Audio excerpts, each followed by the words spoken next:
Did you order the Colossal Red to TPK the party? You want answer? I'll give you answers. I think I'm entitled to them, Ted. You want answers? I want the truth. You can't handle the zone of truth! I guess we're going to talk about D&D Buzzwords, the rules lawyer.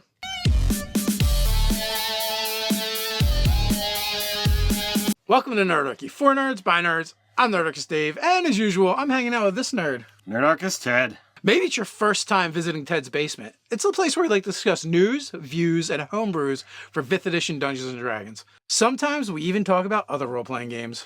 So if you don't want to miss a single video, don't forget to hit that subscribe button and attune to that notification bell. Alright, so let's just start off with the definition of what is a rules lawyer, because if you can't guess by our intro, that's what we're talking about. D&D Buzzwords, the rules lawyer. All right, so we're gonna go over to yet again to Wikipedia. Rules lawyer is a participant in a rules-based environment who attempts to use the letter of the law without reference to the spirit, usually in order to gain an advantage within that environment. Rules lawyers are one of those player styles covered in Dungeon Masters for Dummies.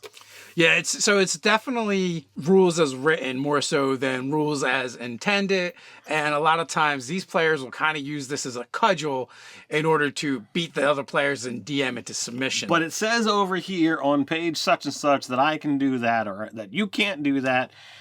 It's exhausting. While a rules lawyer may beat you up, let me tell you something that's not going to beat you up. And that's our Kickstarter Nerdarchy out-of-the-box encounters for 5th edition Dungeons & Dragons on Kickstarter right now. As we're recording this, we have already got over 1,000 backers. We are nearly close, very close to, unlocking our first boss battle, which is, one of the higher tier stretch goals that we've got going on. We've got 55 encounters unlocked. We've got loads of new art to get added into it. It's going to be awesome. Yeah, we started off this project with 30 encounters, a beefy 30 encounters, but we've nearly doubled that number, bringing in superstar guests to help us out. Lisa Penrose from the DMs Guild, as well as Adventures League community manager. We've got Jacob from XP to level 3. We've got Guy Schlanders on how to be a great game master. And we got CJ from Don't Stop Thinking.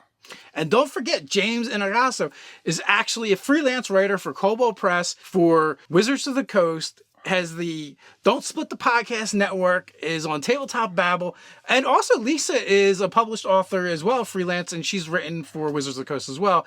So we've got some superstars. I can't wait to see what they come up with. Very excited for this Kickstarter, and I hope you are as well. So why don't you head on down to the description, check out the link, and get in on Nerdarchy's first Kickstarter before it's too late. All right, back to rules lawyers. All right, so, we talked about, it being a bad thing. So was there any defense for the rules lawyer? Yes, the rules lawyer will know how their character works. They'll know how your character works, and they'll probably know how the monsters work as well. So one of the best things about them is they actually know how the game works. So they're not likely to be disrupting the game by, looking up their next action or trying to figure out how their features and abilities work. So in that regards, they can be fairly useful at the table. You've got the capacity that, they are probably someone who's coming prepared to the game, and when it comes to their action, they've probably got I'm going to do this, or I'm going to do this, or I'm going to do this. So they've got plans, and they're ready to go because of that familiarity with the rules, because they understand what's going on. So there's definitely some positivity to being a rules lawyer. Right. So it's definitely not all bad. But speaking of all bad, there's definitely bad that can come of your rules lawyer. Sometimes it's intentional, sometimes it's not. While they may know what they're doing and they may be ready to act, they can bog down a game like nobody's business because they want to stick to the letter of the rules, not necessarily the spirit of the rules. And the rules lawyer, a lot of times wants to win Dungeons and Dragons, and their tool for winning is the rules. Absolutely. So they use them like a master strategist or tactician, and they're also willing to die on that hill and argue and fight with the DM and other players and stop the game from progressing, which sucks when you have to stop and look through the, several different rule books to figure out which rule exactly it is.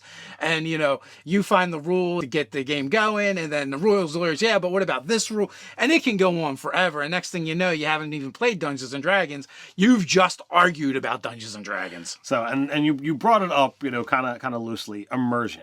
Rules lawyer, when you decide you want to argue over what that point is, you are going to break immersion. You are going to get everyone out of the game so that whatever extra little bit that you're going to get, or whatever, thing that you're going to try and avoid by arguing, or what they're going to argue for, is a problem. And you're going to, as Dave says, you're going to stop what's going on, and all of this is going to happen. Forget, we'll just take a quick 2-minute break to look this up. You can stop a fight. You can stop a social encounter. You can stop exploration. It can break any pillar of the game, or break the immersion in any pillar of the game, to go look up a rule. Now, 5th edition Dungeons and Dragons gives the power to the DM and saying, look, you have complete control here. You can make any rules call, and this supersedes whatever is printed in any book. But in earlier editions of the game, that wasn't there. I think in 2nd edition, where I started, it had a little bit of that free form. There wasn't as many books and stuff that was out there to play with. But 3rd edition really started with, we're going to make a rules call for everything. And I think that really bred this concept of, lawyering your way out of every situation or into situations. The crunchier the system, the more of an environment that the rules lawyer really has to thrive and be in their element. Part of the problem is too, some of them actually like this part of the game, and they like to debate or argue, as the case may be, which is like super disruptive. It's one thing to say, hey, I don't think that rule is correct, and for the DM to go, okay, well, I'm going to rule this way now, and we'll figure it out after the game. But it's completely another to just stop the game and discuss it for a half an hour or more, and then we're going to start the game up until the next rule comes up. It can be highly disruptive. It breaks immersion, like you said. And, even though you, the rules lawyer, might be having fun because you live for this, the rest of the table probably isn't. The DM's probably getting frustrated. The players are getting frustrated. So not everybody at the table is having fun. And that's really the downside to having a rules lawyer. I will say, I've been many different types of gamers in the past, and for good or for ill, and it's probably all ill. I have argued rules with DMs before. As a DM, I've had to argue with rules lawyers, and it's something that I see both sides and I understand. And now to me, it's far more important to just accept what the DM has to say to get the game moving, because ultimately it is a game. We're here to have fun, and even if you happen to be someone who likes to debate things and to argue over stuff, I don't think the gaming table is the best place to be doing that kind of stuff. Because I will add an addendum to that. Unless there's a role-playing situation in the game where you get to debate someone, yeah, you shouldn't really be doing it. So, with those things, you really want to, as with all things of etiquette, look around the table, and if your actions by arguing rules is causing other people to not be having fun, just take a step back and allow the situation to go. Let it resolve, even if it's in the detriment of you or one of the other players, and then have a conversation after the game with the GM. And, maybe there might be repercussions or, benefits if you're able to prove your point, but don't push things while the game is going. So I feel like we've covered all the detriments and problems with having the rules lawyer at the table.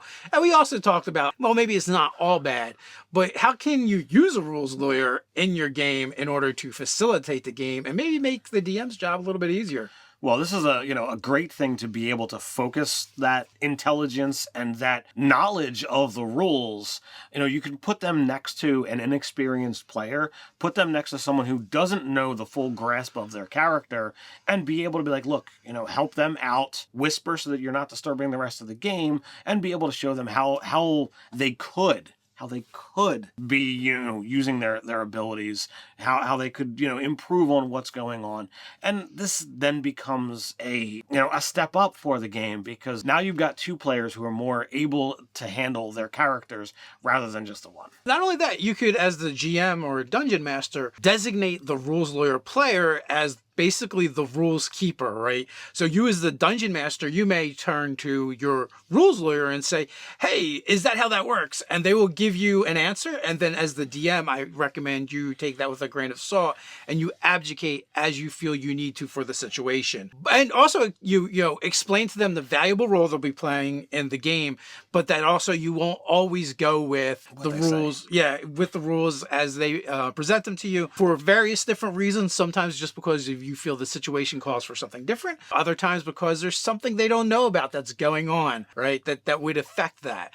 But you know, feel like if it's a reasonable person and you had this discussion beforehand, that they're going to be okay with it, and then it becomes an asset and a tool to the party, to the gaming group as a whole. I think going with that preface that, you know, look, even though you know the rules, sometimes you don't know all the elements that I've got under my control. So while, yes, I'm going to turn to you for rules calls, there are times that I'm going to go against what you say because of outside factors that you don't know about. And if you've got that preface, that's going to actually curb a bit of that argumentative style of what makes the bad rules lawyer. With that, I want to invite you to let us know your best rules lawyer stories that you have had happened at your games, or maybe they're your worst, depending on how the situation went.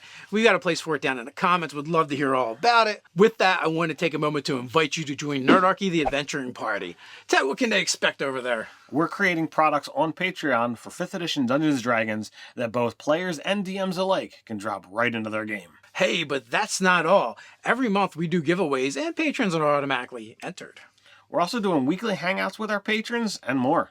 So with that, quest on down to the description, join the Nerdarchy adventuring party, and until next time, stay nerdy.